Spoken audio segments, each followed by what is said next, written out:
Equations and it's type. Equations पहले हम समझेंगे भाई इक्वेशंस होता क्या है, अंडरस्टूड। उसके बाद फिर हम लोग जानेंगे कि इसके टाइप्स क्या होते हैं। फर्स्ट ऑफ ऑल इक्वेशंस क्या होते हैं। इक्वेशंस एक टाइप का एक एक्सप्रेशन होता है। इक्वेशंस एक टाइप का एक्सप्रेशन। फॉर एग्जांपल तुम्हें गुस्सा आ गया और तुम किसको किसको कुछ बोल दिए, वो एक ह्यूमन एक्सप्रेशन हो गया ना, वो एक ह्यूमन एक्सप्रेशन है। लेकिन क्या हुआ, मान लेते हैं मैथ के रूप में क्या एक्सप्रेशन होगा, है ना। मैथ के फॉर्म में एक्सप्रेशंस क्या होने वाले हैं तुमको मालूम है क्या? नहीं मालूम है। तो उसको हम लोग जानेंगे कि इक्वेशंस क्या होते हैं। तो यहां पे देखो, इक्वेशंस क्या है? Mathematically an equations can be defined as a statement that supports the equality of two expression which are connected by equal sign equal to. यहां पर है एक्सप्रेशन, यहां पर क्या है? एक्सप्रेशंस। एक्सप्रेशंस क्या होते हैं? एक्सप्रेशंस क्या होते हैं एग्जांपल के तौर पे हम समझेंगे। हालांकि स्टेटमेंट कुछ ऊपर से गया, मेरे भी ऊपर से गया। तो यहाँ पे हम लोग समझते हैं एग्जाम्पल के फॉर्म से। The sum of father's age and twice the age of his son is 70। ठीक है। If we double the age of father and add to it the age of his son, sum is 95, find the age present age. मतलब क्या बोला है कि पप्पा है, एक है पप्पा, ये हो गए पप्पा, और ये है पुत्र, ये हो गए पुत्र, ये फादर है और ये हो गए सन। तो फर्स्ट स्टेटमेंट में क्या बोल रहा है? Present age of his of father 7, हमने माना हुआ है एफ, और अगर हमने सन का जो एज है उसको हम लोग डबल कर देते हैं, ट्वाइस कर देते हैं, तो आंसर आता है 70। तो यहां पर जो बोला हुआ है ना, यहां पर जो स्टेटमेंट दिया हुआ है, ये जो स्टेटमेंट है इसको बोलते हैं, ये स्टेटमेंट हो गया। इसको जो हम लोग एक्सप्रेस किए, हमने एक्सप्रेस किया फादर को, फादर के एज को हमने एफ मान लिया, हम्म, और जो सन है उसके एज को हमने एस मान लिया। सॉरी, जो एक मिनट रफ कर देता हूं मैं, जो सन है उसकी एज को हमने एस मान लिया, है ना। फिर हमने क्या किया, दोनों को प्लस कर दिया, इसको प्लस कर दिया, तो ये हो गया एक एक्सप्रेशन। अब इसको हमने क्या किया, 70 से इक्वेट कर दिया, बिकॉज वहां बोला हुआ है कि 70 आएगा, तो हो गया 70। तो जब तक हमने इक्वेट नहीं किया था ना, उसको बोलते हैं एक्सप्रेशन। किसी भी स्टेटमेंट को मैथमेटिकल रूप में एक्सप्रेस करना उसको बोलते हैं एक्सप्रेशन। मैं एक एग्जांपल और देता हूं। आप बाजार गए और बाजार में आपने क्या किया, 2 kg ऑनियन, 2 kg ऑनियन लिया, ठीक है, 2 kg ऑनियन लिया, और 3 kg आपने पोटैटो लिया। क्लियर है? तो फिर घर पे आए और घर पे मम्मी पूछ रही है, बता कि 2 किलो जो तूने प्याज लिया है वो कितने रुपए किलो पड़ा, और तुमको मालूम है नहीं है कि कितने रुपए किलो पड़ा। तो उस केस में आप क्या करोगे, आप बस दुकानदार को भाई 150 दे के आ गए हो। 2 किलो प्याज, 3 किलो आलू का जो कीमत था आपने 150 रुपीज दे के आ गए हो। अब क्वेश्चन पे यही बनता है भाई कि जो 150 आपने दिया, तो उस केस में जो ऑनियन है उसका प्राइस कितना होगा भाई, आपको मालूम ही नहीं है। तो उस केस में आपने क्या किया, बोला कि जो ऑनियन है मतलब जो प्याज है उसका पर केजी का प्राइस हमने मान लिया एक्स, तो हो गया 2x। और 3 kg क्या हुआ पोटैटो, तो हो गया 3, पोटैटो का हमने मान लिया y। बराबर है? तो यहां पर जो ये चीज हुआ है, तो इसको हम लोग क्या बोलते हैं, ये हो गया एक्सप्रेशन। और इसको हमने क्या किया, इक्वेट कर दिया, मतलब 2x plus 3y equal to हमने लिख दिया 150। बिकॉज क्या था ये कि दोनों में दोनों का सामान लेने पर हमें कितना पैसे खर्च हो रहे हैं, 150। तो ये हो गया एक्सप्रेशन, और इक्वल टू आ गया तो हो गया इक्वेशन। ठीक है। तो इक्वेशन क्या होता है ये आपको प्रॉपरली समझ में आ गया कि भाई इक्वेशन होता क्या है ना। एक स्टेटमेंट के एक्सप्रेशन को इक्वेट कर देना उसको बोलते हैं इक्वेशंस। इक्वेशंस के बहुत सारे टाइप होते हैं, मतलब अनकाउंटेबल बहुत सारे टाइप होते हैं, है ना। तो हमें कुछ यहाँ पे एग्जांपल्स दिए हैं इक्वेशंस के, तो उसको देखने से पहले हम लोग ये जान लेते हैं कि इक्वेशंस में क्या क्या चीजें होती हैं, है ना। तो यहाँ पे आप देखोगे, यहाँ पे देखो, components of equations. Components of equations. क्या होते हैं components of equations? For example मैं एक इक्वेशन लिख देता हूं। मैंने यहाँ पे लिख दिया वही तुम्हारा जो आलू प्याज था, 2x plus 3y equal to 150। ये हो गया इक्वेशन। यहां पे हमने x को माना है प्याज और y को माना है आलू। इस केस में अगर आप देखोगे, जो ये टर्म हो गया, ये हो गया, ये तो हो गया इक्वल टू, ये हो गया इक्वल, और उसके बाद जो यहां पर x एंड y है, जो यहां पर x और y है ना, ये क्या है? आप देखो, ये बार बार चेंज हो सकता है। अंडरस्टूड? मतलब ये यहां पर 150 है, मैं अब इसको और आसान लेता हूं तो आपको और समझेगा। फॉर एग्जांपल मैं यहां पे लेता हूं x plus y equal to, मैं ले लिया 10। तो यहां पर x और y क्या हुआ? यहां पर x और y में ऐसा कोई नंबर होना चाहिए कि प्लस करने पर 10 आए। उस केस में आप देखोगे, मैं यहां पर x का वैल्यू 5 ले लेता हूं, 5, और y का भी 5 हो जाएगा। मैं x का वैल्यू यहां पर 3 ले लूंगा, फिर यहां पर 7 हो जाएगा। मैं यहां पर 7, यहां पर 3 ले सकता हूं। देखो, नंबर बार बार चेंज हो रही है, और बार बार नंबर चेंज होने को क्या बोलते हैं?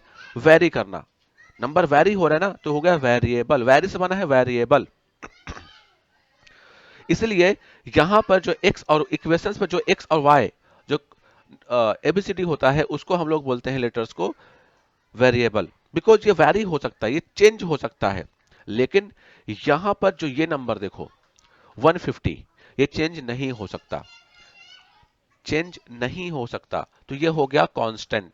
कांस्टेंट मतलब ये चेंज नहीं हो सकता, जैसे है वैसा ही रहेगा, ये चेंज हो ही नहीं सकता। अंडरस्टूड? लेकिन यहां पर देखो x और y चेंज हो सकता है, और x y की वजह से जो ये 2 है, ये भी चेंज हो जाएगा भाई। जैसे अगर मैं x का वैल्यू ले लिया 3, तो 2 इंटू 3 हो गया 6। चेंज हो रहा है कि नहीं चेंज हो रहा है? मतलब जो ये 2 है, वो डिपेंड किस पर है? x पर डिपेंड है। x का जो वैल्यू होगा, उसके बेस पर उसके साथ में जो वैल्यू है वो भी चेंज होगा। इस केस में यहां पर जो 2 हो गया, इसको बोलते हैं कोइफिशिएंट। समझो कहानी को? जो वेरिएबल है, वेरिएबल के साथ में जो नंबर होता है, उसको बोलते हैं कोइफिशिएंट। फॉर एग्जांपल, यहां पर आप देखोगे, यहां पर ये 2 कोएफिशिएंट है, 3 कोएफिशिएंट है। अब क्वेश्चन ये है कि ये तो 2x है, इसके बीच पे साइन क्या होती है, याद रखने का है। यहां पे मैं लिख दिया 2x, बीच में कोई साइन नहीं है, लेकिन साइन होती है, उसका मतलब होता है 2 मल्टीप्लाई बाय x। ये होता है, ध्यान रखना है। आगे ये बेसिक हो रहा है, आगे जब आप स्टडी करोगे बहुत इंपॉर्टेंट है, बहुत काम आएगा आपके ये। तो ये बात समझ में आ गया होगा कि 2x क्या होता है ना? ये जो 2x क्या होता है, आई एम रियली सॉरी, ये 2x क्या होता है, 3y क्या होता है, x क्या होता है, y क्या होता है, जो वेरिएबल है उसके साथ में जो नंबर लगा होता है उसको क्या बोलते हैं? और अगर कोई नंबर है जिसके साथ में कोई भी वेरिएबल नहीं है, जिसके साथ में कोई भी वेरिएबल नहीं है, तो उसको क्या बोलते हैं? ये भी हमारा क्लियर हो गया। अंडरस्टूड? देखो, अब हमें डायग्राम में अगर आते हैं, यहाँ पर जो दिया हुआ है, तो हमारा कोएफिशिएंट क्लियर हुआ, वेरिएबल क्लियर हुआ, कांस्टेंट क्लियर हुआ, कांस्टेंट क्लियर हुआ। यहाँ पर है एक वर्ड है ऑपरेटर। ऑपरेटर क्या होता है?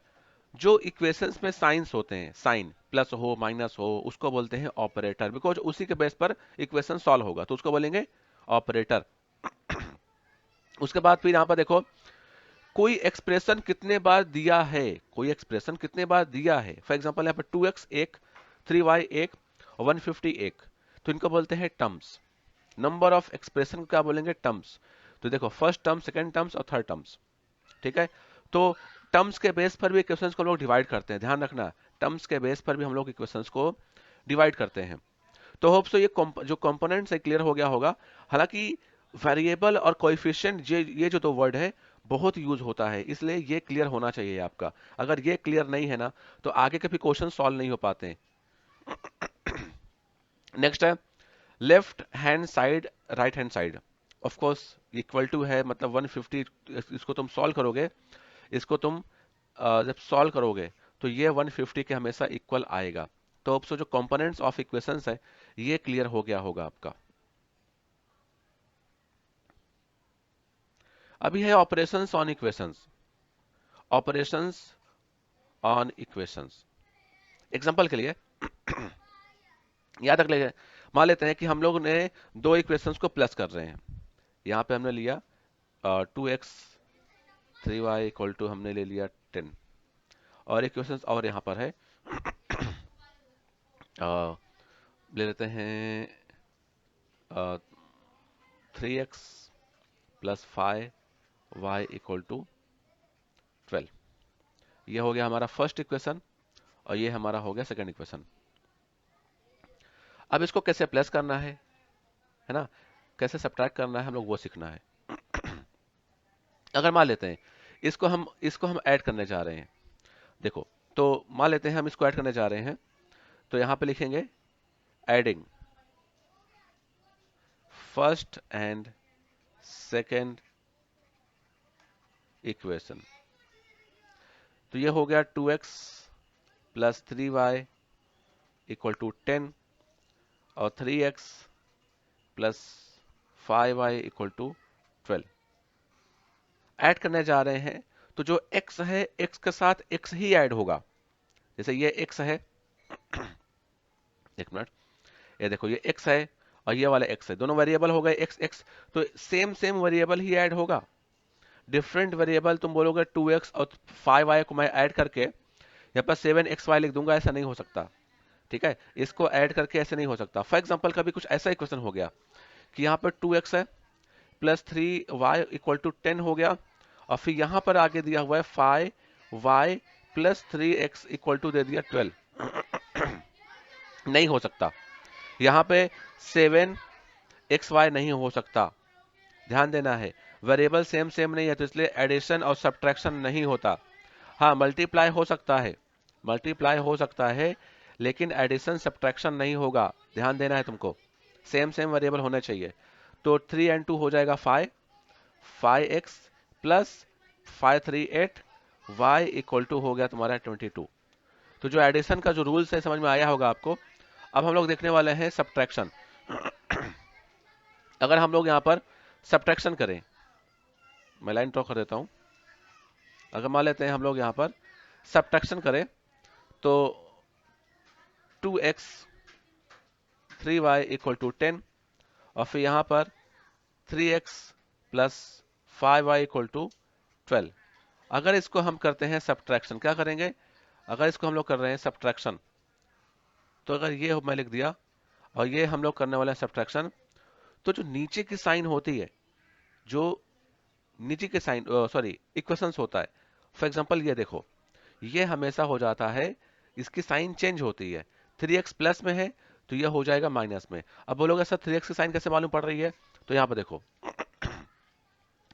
जिसके आगे कोई साइन नहीं होता वो प्लस होता है, तो ये हो गया प्लस, प्लस का हो जाएगा माइनस, प्लस का हो जाएगा माइनस। ये भी प्लस है, 5y प्लस में है तो ये हो जाएगा माइनस में, और 12y भी क्या है, प्लस में है तो ये भी हो जाएगा माइनस में। अंडरस्टूड। तो साइन चेंज हुआ, अब 2x में से 3x जाएगा तो बचेगा 1x, तो 1 और मैं x लिख दिया। नंबर कौन सा बड़ा है, 3 बड़ा है कि 5 बड़ा है, 3 बड़ा है, तो 3 की साइन क्या होगा, माइनस में थी तो यहाँ पे आएगा माइनस में। 5y है 3y है, 5 में से 3 गया कितना आएगा, 2 आएगा, तो मैं लिख दिया यहाँ पर 2y। नंबर कौन सा बड़ा है, 5 बड़ा है कि 3 बड़ा है, 5 बड़ा है, 5 की साइन क्या माइनस में है, तो हो जाएगा माइनस में। जो साइन पहले थी उसको भूल जाओ, साइन जो अभी हुई है उसको याद रखो। यहाँ पर 10 and 12 है, साइन डिफरेंट है तो ऑफकोर्स माइनस में होगा। 12 में से 10 गया कितना आएगा, 2 आएगा। नंबर कौन सा बड़ा है, 12 बड़ा है, 12 की साइन कितने माइनस में, माइनस में आ गया, ये हो गया इक्वल टू। तो यहाँ पे समझो कि आपको ये याद होना चाहिए कि कैसे सब्ट्रैक्शन करना है। अभी है यहाँ पे मल्टीप्लाई, किसी इक्वेशंस में अगर आप मल्टीप्लाई करने जा रहे हो, फॉर एग्जांपल यहाँ पर 2x 3y आप इक्वल टू 10 है, और किसी नंबर से आप मल्टीप्लाई करने जा रहे हो, तो उस केस में क्या होगा सॉरी, तो उस केस में क्या होगा, वो नंबर से दोनों साइड में मल्टीप्लाई होगा। फॉर एग्जांपल यहाँ पे एक लाइन ड्रॉ कर देते हैं। आप यहाँ पे लिख रहे हो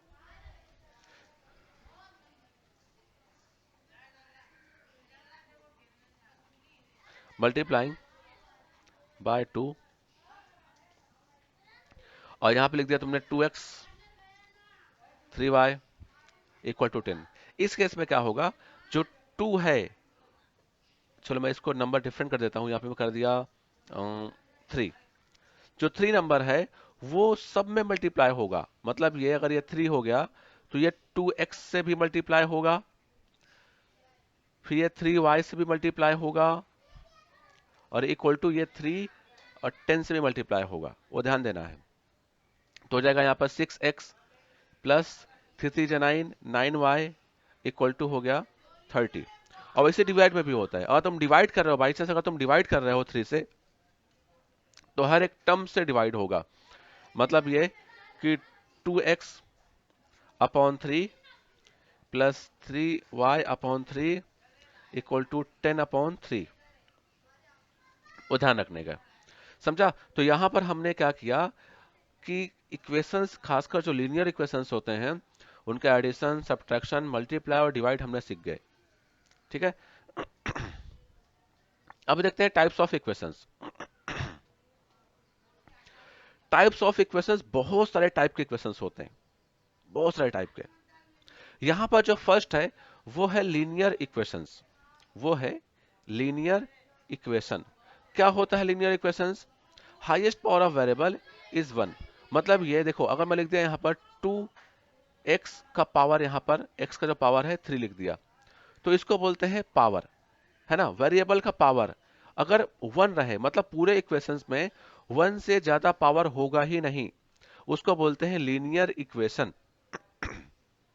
और अगर क्वाड्रेटिक की बात करें तो पावर रहेगा 2, देखो मैक्सिमम पावर कितना रहेगा 2, तो उसको बोलते हैं क्या, क्वाड्रेटिक इक्वेशंस। क्यूबिक को बोलते हैं पावर रहेगा 3, पावर कितना रहेगा, पावर होगा 3, तो उसको बोलते हैं क्या, क्यूबिक इक्वेशंस। फिर होता है क्वाड्रेटिक इक्वेशंस, पावर रहेगा 4, क्या रहेगा, पावर 4। फिर क्विंटिक इक्वेशंस, पावर रहेगा 5, ठीक है।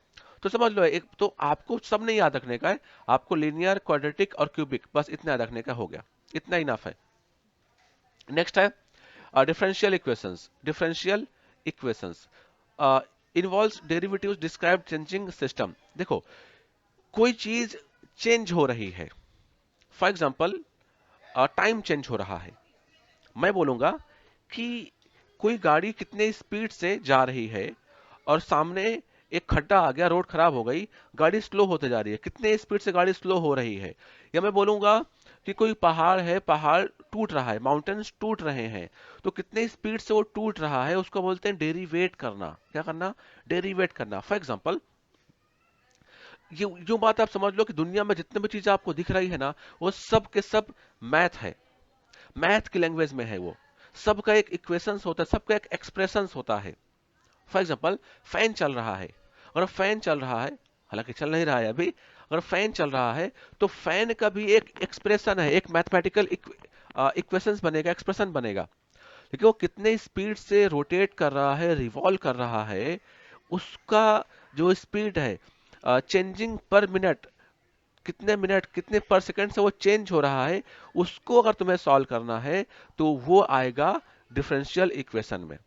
हालांकि ये हो सकता है कि आप 11th 12th में पढ़ोगे इसको, तो समझो कि डिफरेंशियल इक्वेशन क्या होता है। अगर आपको कॉन्सेप्ट क्लियर हो गया ना, तो सब कुछ क्लियर हो गया, है ना। तो ये आपको ये मालूम होना चाहिए कि डिफरेंशियल इक्वेशंस होते क्या हैं।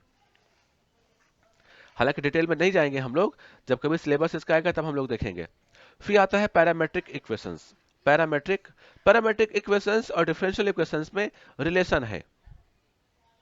रिलेशन कैसे है, यहां पर देखो, यहां पर x एंड y का यूज किया गया है ना। तो यहां पर जो होता है, x और y जो वेरिएबल्स होता है, वो खुद एक पैरामीटर की तरह काम करना शुरू कर देते हैं, ठीक है। तो बस मतलब बेसिक समझो कि भाई पैरामेट्रिक इक्वेशंस कुछ होते हैं। जब कभी हम लोग कभी लेक्चर्स देखेंगे इसका, तो एकदम डिटेल में इसके बारे में बात करेंगे। फिर फिर होता है एक्सपोनेंशियल इक्वेशंस। अगर वेरिएबल अपॉन, अब वेरिएबल पावर में आ गया, किस में है, वेरिएबल पावर में आ गया, उसको बोलते हैं एक्सपोनेंशियल इक्वेशंस। और एक्सपोनेंशियल इक्वेशंस को सॉल्व करने के लिए होता है लॉगरिथमिक इक्वेशंस, जिसमें हम लोग लॉग यूज करते हैं। लॉग क्या होता है, बहुत लोग को नहीं मालूम होगा, तो 11 12 में हम लोग जानेंगे लॉग क्या होता है। तो मोटी मोटी भाषा में आप ये समझ लो कि मैं यहाँ पर 2894 इंटू 7 अपॉन 4.95 आ, ये हो गया एक, और फिर मैं यहाँ पे प्लस कर दिया 0.001 अपॉन 95.00135। इसको सॉल्व करो, इसको आप सॉल्व करो। ऑफ कोर्स बहुत टाइम चाहिएगा सॉल्व करने में। तो ऐसे क्वेश्चंस को जो न्यूमेरिकली बहुत कॉम्प्लेक्स होता है, ऐसे क्वेश्चंस को सॉल्व करने के लिए हम लोग लॉग टेबल का लॉगरिथम जो इक्वेशंस होते हैं उसका यूज करते हैं। बस इतना समझ लो, बस यही चीज होता है, आगे का मत समझो। ठीक है, जितना हम चीज को सिंपल रखेंगे हमारे लिए उतना अच्छा है। बिकॉज एक बार में हमें अगर समझ में आ जाएगा सब कुछ ना, तो मजा आ जाएगा। लेकिन हम लोग चाह रहे हैं कि पूरा एक बार में हम पंडित बन जाए, तो ऐसा नहीं होने वाला। अच्छे से पढ़ेंगे, बेसिक से स्टार्ट करेंगे। ठीक है, टाइम अपना है। नेक्स्ट होता है रेशनल इक्वेशंस। मैंने क्या बताया था, अगर नंबर के ऊपर अगर x आ गया पावर में, तो उसको बोलेंगे एक्सपोनेंशियल इक्वेशन। अगर वही वेरिएबल अगर अपॉन में आ जाए, कहां पे आ जाए, अपॉन में, तो उसको बोलते हैं हम लोग क्या, रेशनल इक्वेशन। क्या बोलेंगे, रेशनल इक्वेशंस। फिर आता है रेडिकल इक्वेशंस। रेडिकल क्या होता है, वो इक्वेशंस जब कोई कोई वेरिएबल है वो रूट में आ जाए। किस में जाएगा, रूट में आ जाएगा। नेक्स्ट है ट्रिग्नोमेट्रिक इक्वेशंस। ये इंपॉर्टेंट है, ये आपके लिए इंपॉर्टेंट है, बिकॉज ये तुम्हारे सिलेबस में होगा। Sine x 1/2। ठीक है, जो ट्रिग्नोमेट्री क्या होता है, चीजें कहती है, तीन ट्रिग्नोमेट्री होती है, साइन कॉस टेन, और उसके बाद इसको बहुत लोग सिन पढ़ते हैं, इसका शॉर्ट, साइन का शॉर्ट फॉर्म है sine cos tan. Ten tangent होता है। तो ये क्या होते हैं, कैसा होता है स्लोप। हालांकि ये जो स्लोप होता है, स्लोप की स्टडी कैसे करते हैं, कोई चीज चेंज हो रही है, ग्राफिकल्स जो होते हैं, उन सब के बारे में काम आता है। तो हम लोग इसको डिटेल में पढ़ेंगे इसको। नेक्स्ट है पीस वाइज इक्वेशन। ये इक्वेशंस फिलहाल के लिए अभी तुम छोड़ दो, ये इक्वेशंस पल्ले नहीं पड़ेगा, क्योंकि ये थोड़ा हायर स्टडी में काम आता है, तो इसको हम लोग स्किप करते हैं। तो इसी के साथ हमने यहाँ पर टाइप्स ऑफ इक्वेशंस क्लियर रखा, हमारे क्लियर हो गए। उसके बाद हम लोगों ने कंपोनेंट्स ऑफ इक्वेशंस देखे। उसके बाद हमने सॉरी ऑपरेशंस एंड कंपोनेंट्स। उसके बाद हमने टाइप्स ऑफ जो बेसिक इक्वेशंस होते हैं उनका एक्सप्रेशंस क्या होता है, हमने वो देखा। तो होप सो ये जो कॉन्सेप्ट क्लियर आपसे आपका हो गया होगा।